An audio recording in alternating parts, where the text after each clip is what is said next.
ꯅꯨꯡꯁꯤꯕꯤꯗꯨꯅ Manipuri entertainment ꯆꯦꯅꯦꯜꯕꯨ subscribe ꯑꯃꯁꯨꯡ like ꯇꯧꯕꯤꯔꯝꯃꯨ꯫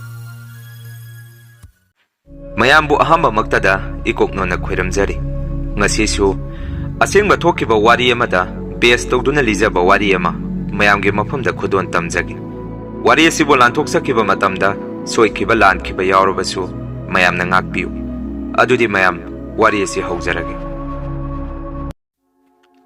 ꯅꯨꯃꯤꯠ ꯑꯗꯨ ꯑꯩꯈꯣꯏ ꯏꯇꯩꯃꯒ ꯗꯗꯥꯒ ꯏꯃꯥꯒ ꯑꯩꯈꯣꯏ ꯅꯣꯡꯃꯥꯏꯖꯤꯡ ꯅꯨꯃꯤꯠ ꯑꯣꯏꯕꯅ ꯁꯨꯃꯥꯡꯗ ꯆꯥꯛ ꯇꯣꯛꯇꯨꯅ ꯐꯥꯒꯤ ꯖꯣꯒꯥꯏ ꯇꯧꯗꯨꯅ ꯐꯝꯃꯤꯟꯅꯗꯨꯅ ꯂꯩꯔꯝꯃꯤ꯫ ꯃꯇꯝ ꯑꯗꯨꯗ ꯗꯗꯥꯒꯤ ꯑꯃꯠꯇ ꯉꯥꯏꯖꯔꯕꯤ ꯃꯆꯥꯅꯨꯄꯤ ꯑꯩꯈꯣꯏ ꯑꯕꯦꯝꯃ ꯊꯣꯡꯒꯥꯟ ꯒꯦꯠꯂꯣꯝꯗ ꯑꯉꯥꯡ ꯈꯔꯒ ꯁꯥꯟꯅꯕ ꯊꯣꯛꯈꯤ꯫ ꯃꯗꯨꯗ ꯏꯃꯥꯅ ꯗꯗꯥꯗ ꯑꯁꯨꯝꯅ ꯍꯥꯏꯔꯝꯃꯤ, "ꯑꯆꯧꯕ, ꯉꯁꯤꯗꯤ ꯏꯁꯨꯁꯦ ꯌꯨꯝꯗꯒꯤ ꯃꯄꯥꯟ ꯊꯣꯛꯍꯟꯒꯅꯨ, ꯍꯟꯗꯛ ꯃꯔꯛ ꯃꯪꯍꯥꯁꯦ ꯀꯌꯥ ꯏꯅꯨꯡ ꯅꯨꯡꯉꯥꯏꯇꯦ" ꯍꯥꯏꯗꯨꯅ꯫ ꯃꯗꯨꯗ ꯗꯗꯥꯁꯨ ꯏꯃꯥꯗ, "ꯍꯣꯏ ꯏꯃꯥ, ꯉꯥꯏꯍꯥꯛ ꯆꯥꯛ ꯇꯣꯛꯄꯒꯤ ꯁꯥꯟꯅꯖꯔꯨꯅꯤ, ꯉꯥꯏꯍꯥꯛ ꯂꯩꯔꯒ ꯀꯧꯁꯜꯂꯨꯒꯦ" ꯍꯥꯏꯗꯨꯅ ꯏꯃꯥꯗ ꯍꯥꯏꯔꯝꯃꯤ꯫ ꯑꯁꯨꯝꯅ ꯑꯩꯈꯣꯏꯁꯨ ꯁꯨꯃꯥꯡꯗ ꯉꯥꯏꯍꯥꯛ ꯂꯩꯔꯝꯂꯒ ꯏꯃꯨꯡꯗ ꯑꯃꯨꯛ ꯂꯣꯏꯅ ꯆꯪꯅꯔꯝꯃꯤ꯫ ꯑꯩꯁꯨ ꯑꯩꯒꯤ ꯀꯥꯗ ꯐꯣꯟꯗ ꯉꯥꯏꯍꯥꯛ ꯏꯁꯩ ꯇꯥꯗꯨꯅ ꯂꯩꯔꯝꯃꯤ꯫ ꯑꯗꯨꯕꯨ ꯉꯥꯏꯍꯥꯛ ꯂꯩꯔꯒ ꯑꯩꯈꯣꯏ ꯊꯣꯡꯒꯥꯟ ꯒꯦꯠꯂꯣꯝꯗꯒꯤ ꯑꯩꯈꯣꯏ ꯂꯩꯀꯥꯏꯒꯤ ꯑꯉꯥꯡ ꯅꯨꯄꯥ ꯃꯆꯥ ꯑꯃ "ꯗꯥꯊꯣꯏ, ꯗꯥꯊꯣꯏ" ꯍꯥꯏꯗꯨꯅ ꯌꯥꯝꯅ ꯄꯥꯈꯠꯅ ꯆꯦꯟꯁꯤꯜꯂꯛꯈꯤ꯫ ꯃꯗꯨꯗ ꯑꯩꯁꯨ ꯀꯩꯗꯧꯔꯒꯦ ꯍꯥꯏꯗꯨꯅ ꯃꯄꯥꯟꯗ ꯊꯣꯛꯇꯨꯅ ꯑꯉꯥꯡ ꯑꯗꯨꯗ ꯍꯪꯉꯝꯃꯤ꯫ ꯑꯗꯨꯕꯨ ꯑꯉꯥꯡ ꯑꯗꯨꯅ ꯑꯩꯉꯣꯟꯗ ꯑꯁꯨꯝꯅ ꯍꯥꯏꯔꯛꯈꯤ, "ꯗꯥꯊꯣꯏ, ꯄꯣꯔꯩꯉꯥꯟꯕꯤꯗꯣ ꯄꯨꯈ꯭ꯔꯤꯗ ꯇꯥꯍꯧꯔꯦ" ꯍꯥꯏꯗꯨꯅ꯫ ꯃꯇꯝ ꯑꯗꯨꯗ ꯑꯩꯈꯣꯏ ꯗꯗꯥꯗ, "ꯗꯗꯥ, ꯑꯕꯦꯝꯃꯗꯣ ꯄꯨꯈ꯭ꯔꯤꯗ ꯇꯥꯍꯧꯔꯦ ꯍꯥꯏ, ꯑꯩ ꯊꯣꯛꯑꯦ" ꯍꯥꯏꯗꯨꯅ ꯌꯥꯝꯅ ꯄꯥꯈꯠꯅ ꯑꯩ ꯄꯨꯈ꯭ꯔꯤ ꯑꯗꯨ ꯇꯝꯅ ꯆꯦꯜꯂꯝꯃꯤ꯫ ꯑꯗꯨꯒ ꯄꯨꯈ꯭ꯔꯤ ꯑꯗꯨꯗ ꯑꯩ ꯆꯣꯡꯊꯗꯨꯅ ꯑꯩꯈꯣꯏ ꯑꯕꯦꯝꯃꯕꯨ ꯊꯤꯔꯝꯃꯤ꯫ ꯗꯗꯥꯁꯨ ꯄꯨꯈ꯭ꯔꯤ ꯑꯗꯨꯗ ꯆꯣꯡꯊꯔꯛꯈꯤ꯫ ꯑꯁꯨꯝꯅ ꯑꯉꯥꯡꯁꯤꯡꯗ ꯑꯕꯦꯝꯃꯅ ꯑꯣꯟꯊꯈꯤꯕ ꯃꯄꯥꯗꯨ ꯍꯪꯗꯨꯅ ꯑꯩꯈꯣꯏ ꯂꯩꯀꯥꯏꯒꯤ ꯃꯤꯑꯣꯏꯁꯤꯡꯒ ꯄꯨꯈ꯭ꯔꯤ ꯑꯗꯨꯗ ꯑꯕꯦꯝꯃꯕꯨ ꯊꯤꯔꯝꯃꯤ꯫ ꯑꯗꯨꯕꯨ ꯐꯅ ꯀꯨꯏꯅ ꯊꯤꯔꯐꯥꯎ ꯑꯕꯦꯝꯃꯗꯤ ꯄꯨꯈ꯭ꯔꯤ ꯑꯗꯨꯗ ꯊꯤꯕ ꯐꯪꯉꯝꯈꯤꯗꯦ꯫ ꯃꯗꯨꯗꯒꯤ ꯑꯩꯅ ꯂꯩꯀꯥꯏꯒꯤ ꯃꯤꯑꯣꯏꯁꯤꯡꯗ ꯑꯁꯨꯝꯅ ꯍꯥꯏꯔꯝꯃꯤ, "ꯌꯥꯔꯒꯗꯤ ꯄꯨꯈ꯭ꯔꯤ ꯑꯁꯤꯒꯤ ꯏꯁꯤꯡꯁꯦ ꯆꯤꯡꯊꯣꯛꯅꯕ ꯇꯧꯁꯤ" ꯍꯥꯏꯗꯨꯅ꯫ ꯑꯁꯨꯝꯅ ꯄꯨꯈ꯭ꯔꯤ ꯑꯗꯨꯒꯤ ꯏꯁꯤꯡ ꯑꯗꯨ ꯆꯤꯡꯊꯣꯛꯅꯕ ꯍꯣꯠꯅꯔꯤꯉꯩ ꯑꯕꯦꯝꯃꯒꯤ ꯊꯋꯥꯏ ꯌꯥꯎꯗ꯭ꯔꯕ ꯍꯛꯆꯥꯡ ꯄꯨꯈ꯭ꯔꯤ ꯑꯗꯨꯒꯤ ꯃꯌꯥꯏꯋꯥꯏꯗꯒꯤ ꯇꯥꯎꯈꯠꯂꯛꯈꯤ꯫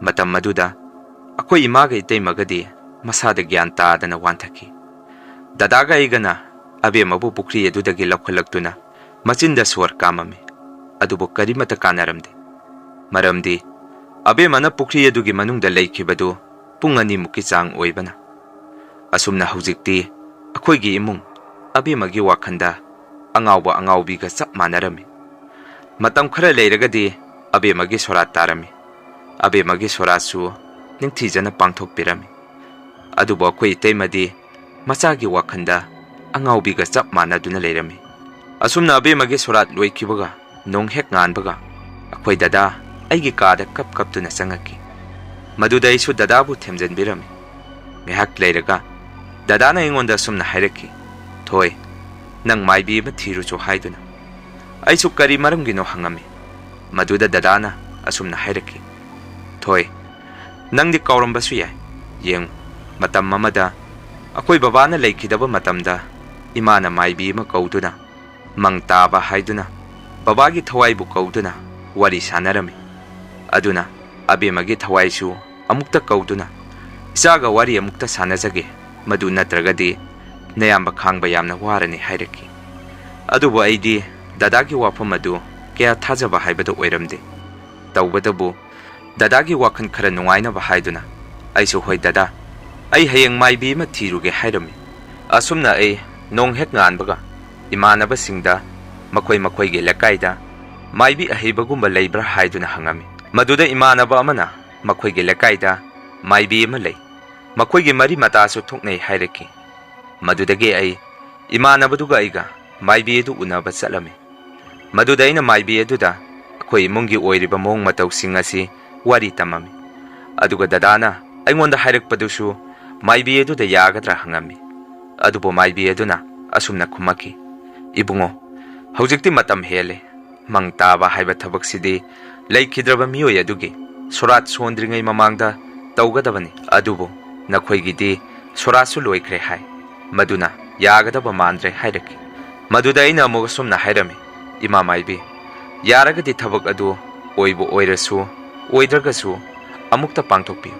Madu natragadi aigi iyambado macagi wakhanda ngauraga chatlani haiduna maibi edu da haijarami.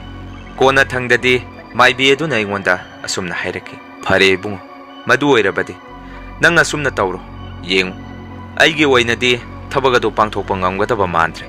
Adubo aiga khangnaba maibi amadi lei.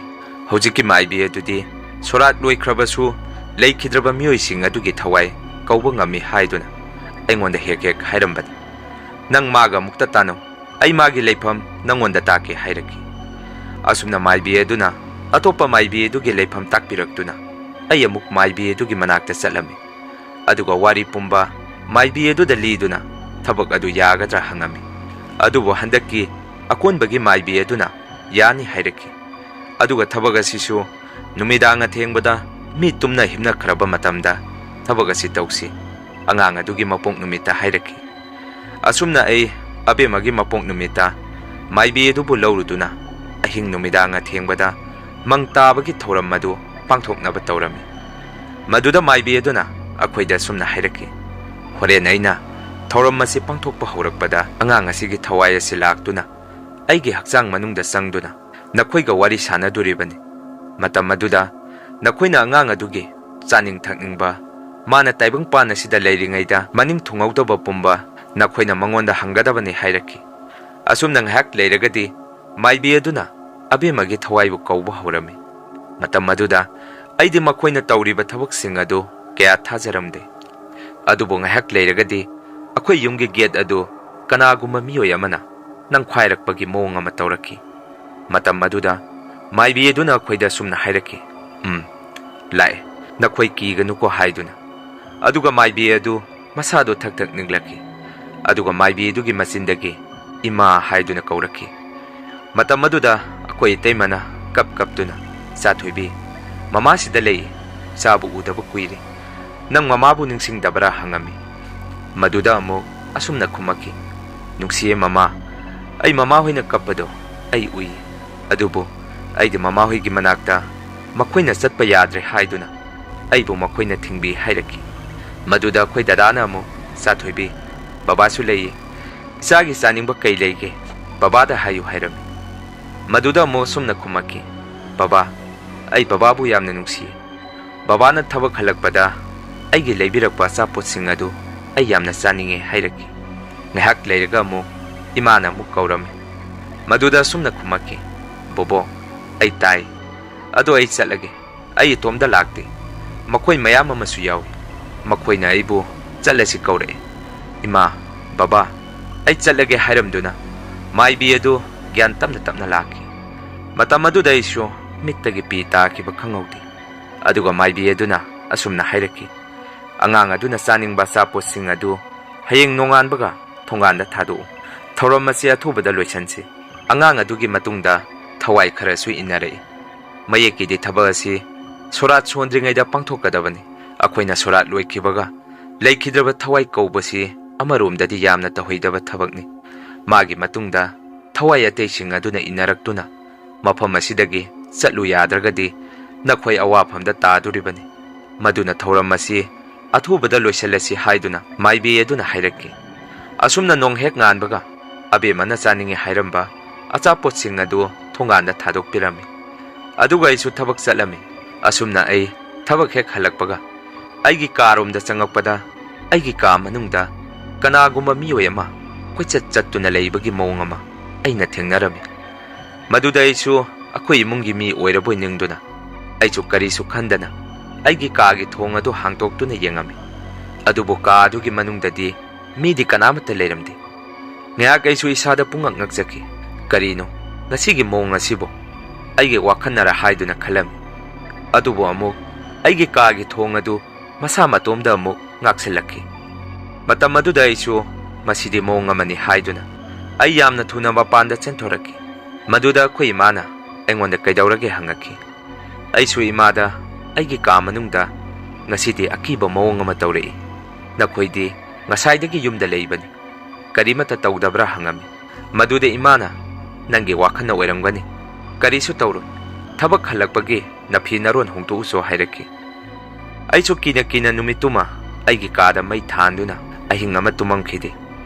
Asumna nong nini leiraba matung nongma ahing numidang amatasu akoigi imado magi kada murung sonbagi makhon amamuk aina tarami aisu imagi kada sangduna yengami adubo aigi ima phamungda tumna machinda murung sonduna leirami aisu imagi masada nomduna ima kaidaurage haiduna ima bu haudoami maduda imado yamna phingna puklaungna haugalaki aduga ingonda sumna hairaki ibungo isudi karai chakre haiduna maduda isu imada ima mangni gyan taruk kaidaurage ima nang kaidaurage haiduna imada hangami maduda amuk imana amuk asumna hairaki ibungo isudo aigi ka manungda changaktuna phamungsida kakhalактuna mabok aingonda wari saramine hairaki hojikte isu isada wakhalama laki karinone handak marak imung asida tawriba mataw mayam asibo akhoi dadaga itay magasibo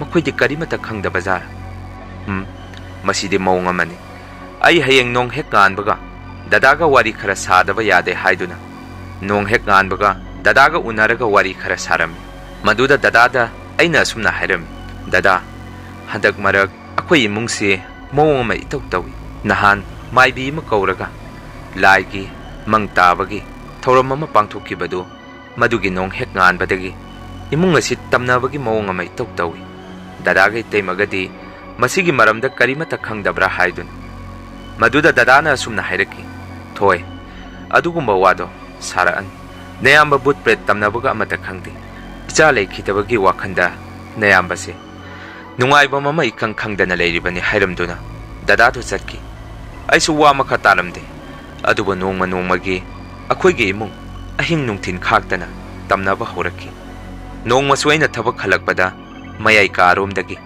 sakhumlomda nupa amasu changki maduda isu kiduna akhoi imungi mising kaukthokduna sakhumlomda changduna yengami adubo midi kanamata leiramde asumna nongmagi imung asida kiba mayam ama aina thengnarakpadagi mamangda aina kauruba maibi edugi manakta ai chatlami aduga wari pumba maibi eduda tamami maduda maibi eduna aingonda sumna hairaki masinani aina nakhoida sorat loiragadi leikidraba migi thawai kaubase yamna lui pak halu yagande hairibase phare ai hayeng laga yengbirage haiduna maibi eduna aingonda hairaki asumna maibi edu nong hek nganbaga aigi yumda laki aduga machinda sumna solami he so kari matong nusidi makoidi amata halamdredana laigi polam khara lang hairaki asuna maibi eduna laigi polam sing khara langduna laitin khoiram thoami madugi matungdagidi akoigi imungda tamnaramba sing adu loina pharami aduga maibi eduna aingonda sumna su hairami mangtaba haiba thabaksi matung manaw sorat loikhagadi thabak asi tawge khallunu kariguma nakoina thabak asi pangthoklurabadi thawai sing adu hallu yadana mafam aduda hekta legale haiduna mayam wari asi matang asaida loijare wari asibu nungai birabadi channel asibu like subscribe amadi comment tawbiram mathangi wari thagalakpada mayam punna muk thengnarasi